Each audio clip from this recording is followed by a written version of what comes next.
Welcome to the Sales Mindset Podcast. I am Dennis D. Pasquale, Dr. D. My name's Sam Hendrickson. Brian Gurgis. All right, so for today we're going to talk about how can you effectively prospect and generate new leads. Okay, so there's two pieces of this from my perspective. There's active and passive lead generation, if we want to think about it in that respect. And this is very industry dependent. So let's talk about active lead generation. This is you going out there and actually finding the people that you need to call. So for that, you're going to do, this is really going to test me. So first is literally just sitting down and hitting the databases. Databases can be directories, it can be Googling, it can be just looking at what organizations or people are out there. So you're probably doing that already. You're looking for organizations that could benefit from sales training and saying, okay, I'm going to prospect there and I'm going to try and find who in there I'm going to talk to, whether it's an HR person, whether it's a sales vice president, or whoever it happens to be. And that's obvious. I think most people will think about that in terms of how they might generate their own book of business. Next would be circle of influence or sphere of influence, if you want to think about it like that. And that's just going out there and saying, hey, do you know anyone that? And that's somewhat related to something called the warm channel. Now, one of the things I'll often warn students about is when an organization starts to pressure you to leverage your warm channel. And that's going after your friends and family and calling them. Usually financial services will do that to you. But going to your warm channel and saying, I'm doing this, is there anyone that might be interested in it? I have a friend who just got into sales for a stone place. And so when I say a stone place, they make the stone that might turn into a quartz or granite countertop. Okay. And so I could see my friend coming to us and saying, do you know anyone? So they might come to me. This is leveraging your warm channel. They might come to me and say, so you just bought a house. Have you thought? What do you think about the countertops? Have you thought about getting new countertops? And that's fine from my perspective. The problem is you don't want to burn your warm channel out, because if he's like, hey, buy from me, I'm like, dude, chill. Mm-hmm. But also just letting people know, here's what I'm doing now. Here's the industry I happen to be in. He's in B2C, which is appropriate for that. So I'm doing countertops. If you know someone that's remodeling their home, I would love it if you could, pass their name on to me or pass my name on to them, and I'll make sure that they're well taken care of. Make sure you have a good company that you're working for, that you're comfortable saying, I'll do that, so that, because you don't want to have shoddy service, and that comes back to you as a person, as a friend or a family member. You can also join networking groups. A big networking group is like BNI, which I don't even remember what it stands for these days. But BNI and other lead groups, what they do is you're supposed to come in with leads for other people in the group. It's usually exclusive. So the one leads group that I was in way back when I was doing more creative services, I did web design and graphic design. Once I was in that group, no one could join if they were a web designer or graphic designer unless I said, it's okay, they're not really competing with me. And what I had to do is I had to bring a lead in every week for someone in the group. And of course, they were expected to bring in leads for other people. And eventually, once I got into the group, it took a couple months before I first got a lead from them because they didn't know me. Yeah. Right? But still doing that. Being active in your community will help as well. Joining a civic group like Kiwanis, Rotary, I think it's one of those groups. They usually do community service. Masons is probably what I was thinking of. That will also help you get your name out there. It's all about creating this opportunity for you to say, this is who I am, this is what I do, and I'm looking for leads. LinkedIn, just letting people know that you're out there, and starting to transition to the more passive lead generation as well. Passive lead generation is, what are you doing so that people will pass leads on to you, or that people will come to you for what you're doing. Now, this is where you've really got to start thinking strategically. So this is basically your promotion. And so when you think about it, LinkedIn's your first area that you're almost always going to be doing lead generation. And so what are you doing on LinkedIn to make sure that people are thinking about you? People are coming to you. And a lot of that's content generation.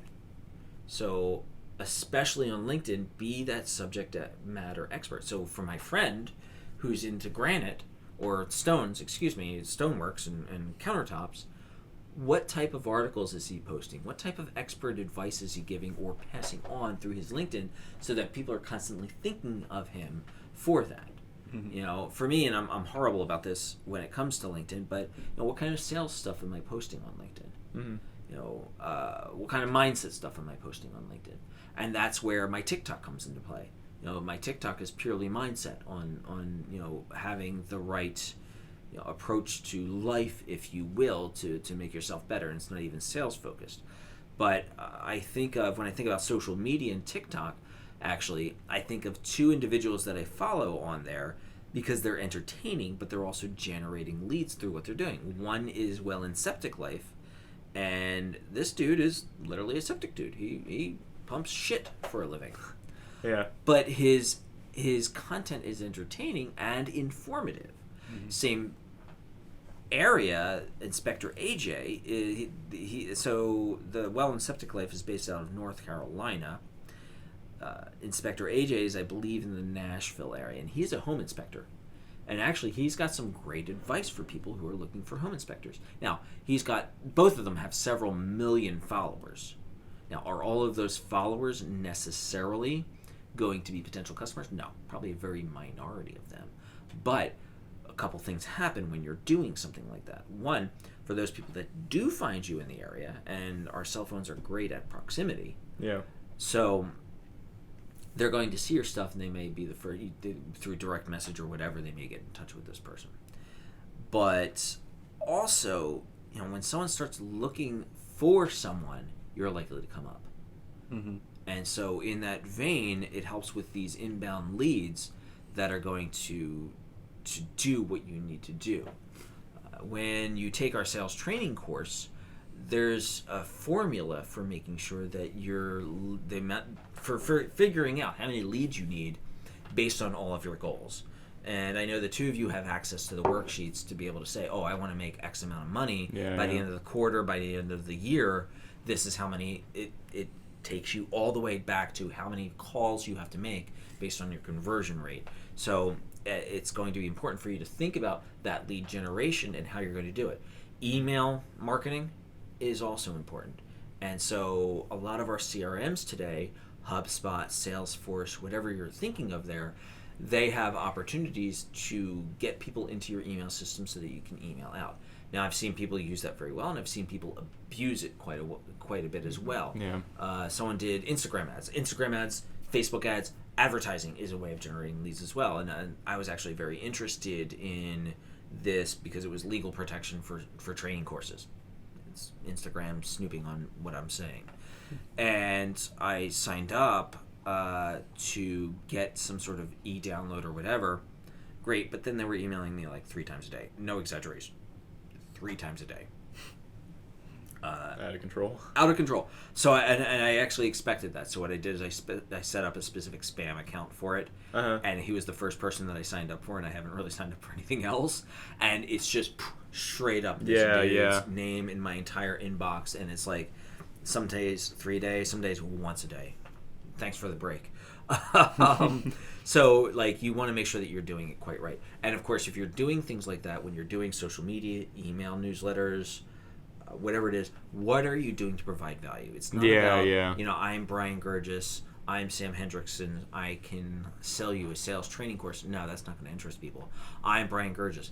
Here's something you can do to boost your sales today. Mm-hmm. And of course, what that's going to do is it's going to say, maybe I need to get in touch with this guy for a little bit more information. I'm Sam Hendrickson.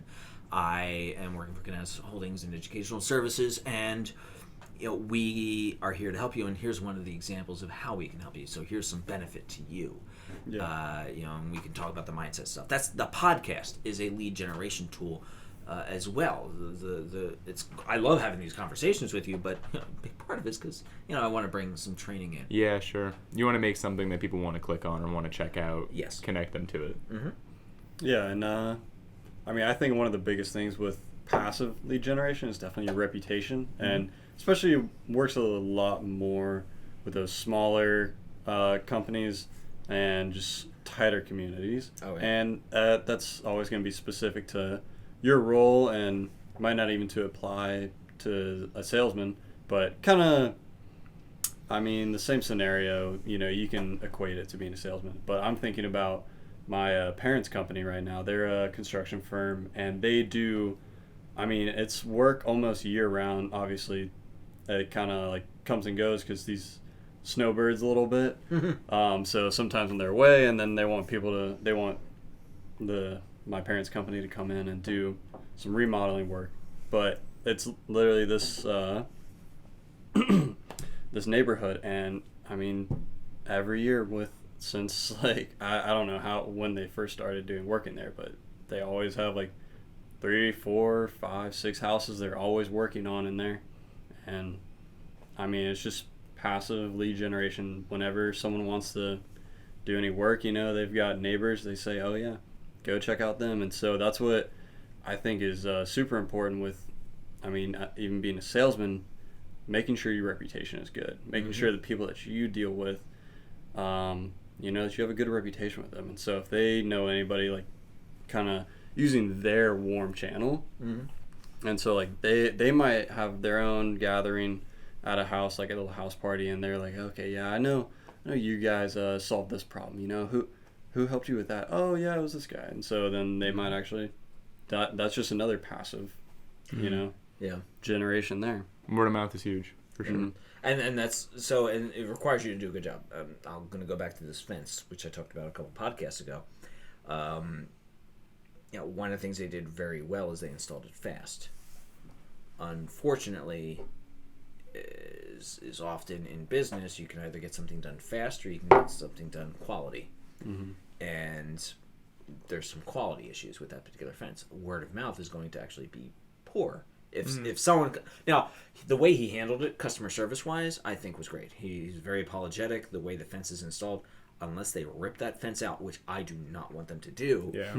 The entire fence is concreted in, and the type of fence they put in means that once it's in, it's in. That was probably one of the ways that I actually got the fence done quicker. Now, so you got to watch out for that negative word of mouth. You got to generate that positive word of mouth, and what this leads to is the 3 sales that I talk about. And I plan on finishing that book this summer. And if you take the sales training course, I talk about it. But just the brief part of it is for the listeners more so than you guys, because you've heard about it. Is when you're selling something, there's 3 things that you're selling. You're selling the product or service, which is very obvious. You're selling the company, and then you're selling yourself. And I think when you're talking about lead generation, who you are matters. And this is, when we talk about embodying the identity of who you are, then that's a big piece of it, which means being the professional you, even when you're not being the professional you. Having no trouble owning that you're a salesperson. And I know a lot of people out there sometimes see it as a dirty word or something like that. But when you're selling the products and service, that's pretty obvious at the by and large, pretty obvious. But the brand that you're selling, the company, the reputation of that particular company is important, and your reputation is important as well. And it comes down to making sure that you're taking care of that aspect. Sure. What would you say? Is there anything that you've done with AI to do any lead generation? So one of the things that's important to note about that is how many artificial intelligence have come out since then. So you can use AI to shortcut yourself and come up with a directory. So ChatGPT is the go-to right now. It's the one everyone knows about. But there's probably better ones for this. Regardless, I have gone on ChatGPT and said generate a list of companies in the Gainesville area, in the North Central Florida area, that are in this particular sector, and order them by the distance from Gainesville's central point. It will do that for you. Now, the issue with ChatGPT is that its data is a little old, so some of the companies are not necessarily going to be there. However, it's still going to give you a starting point. Yeah. You need to go from there to leveraging other databases. Some companies may pay for something like ZoomInfo or other areas that can help you figure out, how to prospect within that particular company and find people within that company. Still, a lot of what ZoomInfo and those groups do is something you could do yourself. So, for example, just like at Canaz, we have our own standard email address structure. Most companies have that standardized structure as well. So if you can find one person's email address at that company, you can find anyone's email address at that particular company, because it's going to most likely follow that standardization. So that'll help you get into that. Now, ZoomInfo goes a little further, and some of the databases go a little further in terms of having phone numbers and whatnot that you can do. What AI is not going to be able to find out is going to be able to find out those directory things that you happen to be looking for. But you can always reach out to other people. Different salespeople may have contacts as well, and sometimes they'll be willing to share, sometimes they won't. Usually you want to find out find salespeople that aren't competing with you that also might be interested in helping you out. Yeah. Wanting to set up as many exchanges as possible. Yeah. So, Brian, I'm going to flip this over to you since you did advertising. I know you said you weren't a fan of advertising sales. How did you generate your leads? Sure. There were kind of two different ways that I did advertising sales. So I did some print advertising for a little bit for the Florida Alligator, the newspaper up here. And I also did sales for an advertising agency that kind of specializes social media and web design and a few other digital services, but we really narrowed in on social media and web design. The best way that we generated leads really was cold calling. That was what we did. We went on LinkedIn, Google, looked around at specific areas that we knew were in newer demand, or like maybe new businesses, where we could kind of be some of the first people to contact them. When Kavagator, a local kava place here in Gainesville, opened up, we wanted to shoot right over there, and we were one of the first people to talk to them. A large part of it was trying to find the little niches that other people might not have thought of, and then almost like placing a sprout and budding it off of there. And I don't know that I'd be able to pull the best examples from that, because I was very amateur, that whole process. But specifically more so what I'm doing with like real estate lead generation right now that I'm looking to do is finding those little niches and sprouting it from there. That way, when you're putting as much time as possible, or you're putting all of the effort into the sprouts, they're a little bit more fruitful than just picking up the phone and calling back to back to back to back, like for real estate listings. So like calling all the expired listings and making sure they're on the do not call list like everybody is, and just cranking out calls for random people. Do that, sure, because cold calls are great, but also think about the relationships that you have. So like the first step for us is like the spheres of influence like you talked about. So I went on my phone and I spent a couple hours like writing down every single person that I knew that I could reasonably talk to, like, hey, do you know somebody, or even them potentially, and had them almost like different spheres around me. Is kind of like how they described it, like immediate friends, acquaintances of friends and family, co-workers, previous business associates, stuff like that, and kind of stepping out from there. And I have a list, and I think almost everybody knows more people than they think they do, especially when they kind of bust into that. Like my list turned out to be over 100 people long, and that, I don't know if that's typical, but I don't consider myself a crazy social extroverted person all the time in my personal life. And it turned out to be a huge list that I wasn't even expecting, and I wouldn't even be able to scratch the surface in a month about, or as far as actively contacting everybody.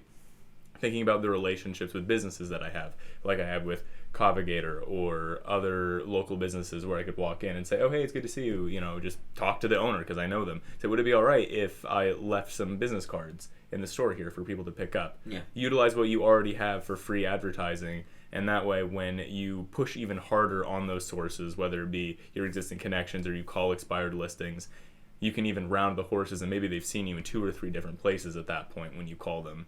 Like, as much as possible, try to warm up leads around you. First of all the colorful language from round the horses to all these routes. Yeah, sure. I want to go back on something. You Yeah, said sure. it's amateurish. Maybe you wouldn't recommend it. Sure. Help our listeners out. Why? Yeah, sure. It was a very disjointed process. When we did the advertising sales for social media and web design advertising, I wasn't as informed on how to really do that. It was incredibly valuable, and I learned so much just, going off the seat of my pants and doing stuff, and it got much better over time, finding out what worked and what didn't. And then I took different courses at the university that kind of pointed me in the right direction, that got more proper experience and direct coaching from people that changed it over the course of the 2 years that I was doing it. But at first it was literally just looking up a list of businesses on Google Maps and calling them.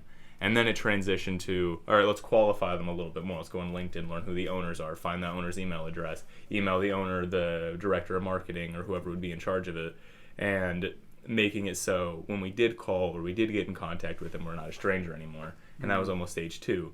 And then stage 3 is, what are alternative sources that we could find to understand which ones are more valuable, or which ones are more valuable to go after. Like going on their social media page and see what events they participated in, and see maybe who travels in those same circles, or see if they hired other advertising personnel or teams in the past, or if they've hired other external marketing work before. What is their budget willing to do, and qualifying them in a way that, when you talk to them, you can say, oh, actually I saw on your social media that you did this event. Like, who'd you work for with that? And like sit down and have proper conversations. Some more personal than others, depending on what the circumstances were. But a lot of it was like knowledge was power, as far as lead generation, was learning as much as possible about somebody. That way when it went in, it was a warmer lead as opposed to a colder lead. And they're always going to be stronger. So you said something that made me think of a lecture I did in class, and I know you probably weren't doing it formally, but it's that whole portfolio management of understanding who's a valuable prospect, who might not be a valuable prospect, who do you put the effort into, and who do you don't put the effort into. Yeah, the 80-20 rule, I guess, for what is it, Pareto's law? The Pareto's principle, the Pareto principle, or Pareto distribution. Some people call it 80-20 rule. You'll see a bunch of different applications of that. Sure. But yeah, you want to make sure that you're focusing on people that are not just going to be profitable, but you're not going to have to expend an excessive amount of energy to be able to make that person a client. Yeah, sure.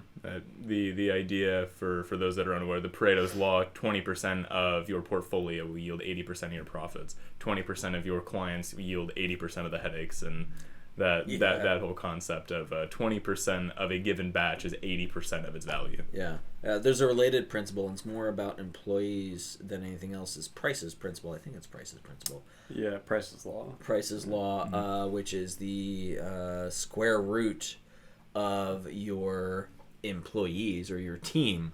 That's where your productivity actually comes from. So that just means that the larger your organization, the more substantial your inefficiencies actually happen to be in, which can be a challenge to change, and that explains a lot of layoffs, actually, if you look at like what Musk did and whatnot. But it's still a Pareto distribution, a Pareto principle. Yeah, I believe it's 50% of the productivity comes from the square root of your employees. So if you have if you have 100 employees, 10% of them are responsible for 50% of your productivity, which is ridiculous. It's rough. It's rough. crazy to think about, but it is true. So there's 3 of us. What's that mean? Well, it seems we're batting pretty good. Because I think it's all you guys. To be honest. If you're at 4, I mean that's average. But I didn't feel like that in the BDP projects when there was 4 of us. I thought 2 of us were carrying 100% of the load. That's it. Yeah, your college group, your college groups will be a perfect example of that. There's always that one person in the group. As an instructor, of course, it's how do I deal with that, and there's never a good answer for it. Sure. Great. Well, that's prospecting, or more specifically lead generation, I suppose. Great conversation, guys. Do you have anything to add to it? I'm good. I think so as well. Excellent. Well, thanks for joining us, and we're looking forward to the next time. Until then.